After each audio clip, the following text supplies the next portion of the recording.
சிகை திரிசூலம் தாங்கி திருநீருமென்னும் நெற்றிக்கண்ணேந்தி அக்னி போல எழுந்து அண்டங்கள் நடுங்க ஆதி அந்தமில்லா உமையுடன் விளங்க ஓம் நம சிவாயா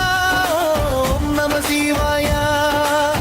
காலனை வென்றாய் கருணை தெய்வமே ஓம் நம சிவாயா ஓம் நம சிவாயா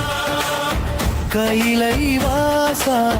காப்பாற்று எம்மையே கங்கையை கூடி சடையில் தாங்கி சந்திரன் நின்ன முகத்தில் ஒளி தேவர்கள் துதிகள் வாரா பஞ்சபூதமும் பணிந்து நிற்க